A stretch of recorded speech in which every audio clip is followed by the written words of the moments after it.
சேலம் ஏற்காட்டில் 48வது கோடை விழா நடைபெற இருக்கிறது. இந்த கோடை விழா மே 23ஆம் தேதியிலிருந்து மே 29ஆம் தேதி வரை 7 நாட்கள் நடைபெற இருக்கிறது. இந்த கோடை விழாவிலே வேளாண்மைத்துறை அமைச்சர், வனத்துறை அமைச்சர் கலந்து கொள்ள இருக்கிறார்கள். இந்த கோடை விழாவுக்கான முன்னேற்பாடுகளை எல்லாம் இன்றைக்கு அனைத்து துறைகளைச் சேர்ந்த அலுவலர்களை எல்லாம் அழைத்து நேரில் மாவட்ட ஆட்சித்தலைவர், கூடுதல் ஆட்சியர்,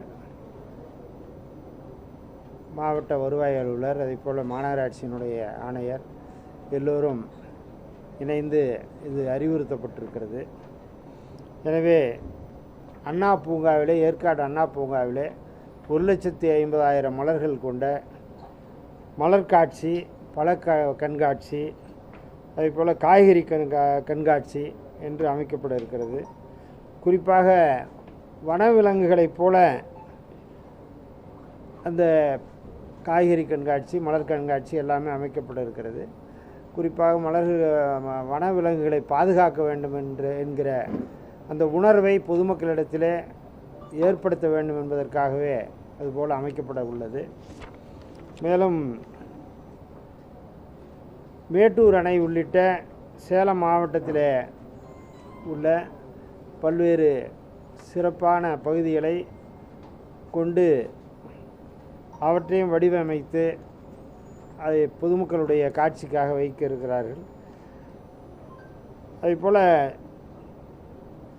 25,000க்கும் மேற்பட்ட வண்ண மலர் தொட்டிகளை மலர் கண்காட்சி பகுதியிலே அமைக்கப்பட இருக்கிறது.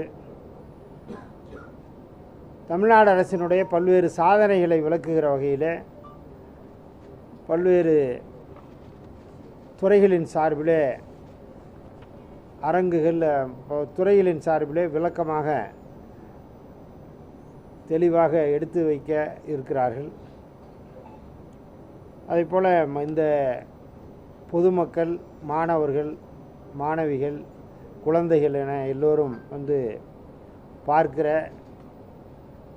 கோடை விழாவாக இந்த விழா அமைய இருக்கிறது. இந்நிகழ்வில் ஒருங்கிணைந்த குழந்தைகள் வளர்ச்சி திட்டத்தின் சார்பில் ஆரோக்கிய குழந்தைகள் போட்டி, பாரம்பரிய உணவு போட்டி, மகளிர் திட்டத்தின் சார்பில் கோலப்போட்டி, சுற்றுலாத்துறை சார்பில் சுற்றுலா பயணிகளுக்கான படகு போட்டிகள் ஆகியவை நடத்தப்பட உள்ளது. கால்நடை பராமரிப்புத்துறை சார்பிலே செல்ல பிராணிகள், நாய்கள் கண்காட்சி, கலை பண்பாட்டுத்துறை சார்பிலே மற்றும் சுற்றுலாத்துறை இணைந்து கலை நிகழ்ச்சிகளை நடத்த இருக்கிறோம்.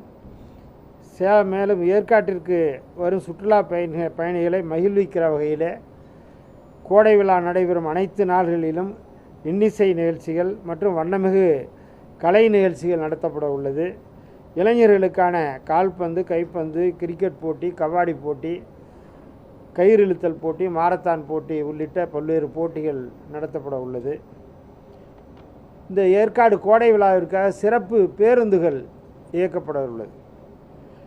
குறிப்பாக ஏற்காட்டிற்கு செல்லக்கூடிய அஸ்தம்பட்டியிலிருந்து ஏற்காடு கொண்டப்பநாயக்கன்பட்டி அடிவாரத்திலிருந்து சேலம் ஏற்காட்டிற்கு ஒரு வழி பாதையாகவும், சேலம் ஏற்காட்டில் கோடை விழாவை கண்டுகளித்து திரும்பக்கூடியவர்களுக்கு வாழவந்தி, கொட்டச்சேடு, குப்பனூர் வழியாக திரும்புகிற பாதையாகவும் அறிவித்து போக்குவரத்து பாதுகாப்பினை பராமரிக்க வேண்டும் என்று அதற்கான முயற்சி மேற்கொள்ளப்பட்டிருக்கிறது.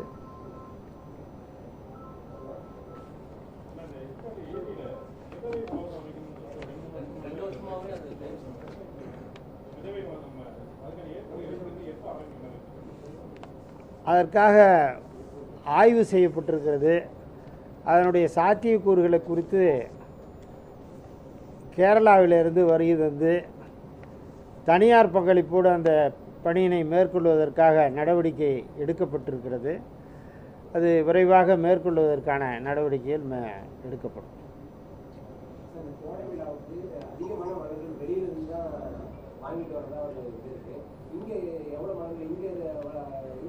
ஒரு 1,50,000 மலர்களை நம்முடைய தோட்டக்கலைத்துறையின் சார்பிலே ஏற்பாடு செய்து அதற்கான பணிகள் எல்லாம் நடைபெற்று கொண்டிருக்கிறது. நீங்களே கூட இங்கே ஒரு பவர் பாயிண்ட் போட்டு காட்டினாங்க, அதில் பார்த்துருப்பீங்க. அதனால் தோட்டக்கலைத்துறை அதுக்கான ஏற்பாடுகளை முழுமையாக செய்து கொண்டிருக்கிறார்.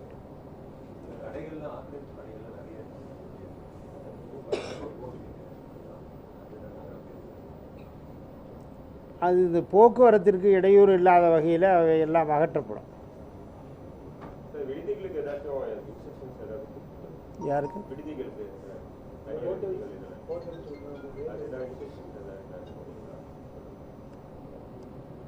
விடுதிகள் எப்போதும் வாங்கக்கூடிய கட்டணங்களை வாங்க வேண்டும், அவ்வளோதான். முறையாக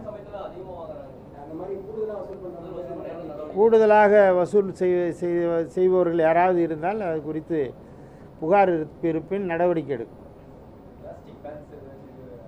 அதற்கான முயற்சி மேற்கொள்ளப்பட்டிருக்கிறது. மாவட்ட ஆட்சித்தலைவர் கூட இப்போது எப்படியா அதான் போகிற வழியிலே அதே போல் திரும்புகிற வழியிலே குடிநீருக்கான ஏற்பாடுகளை செய்யலாம் என்று ஆலோசனை செய்யப்பட்டிருக்கிறது.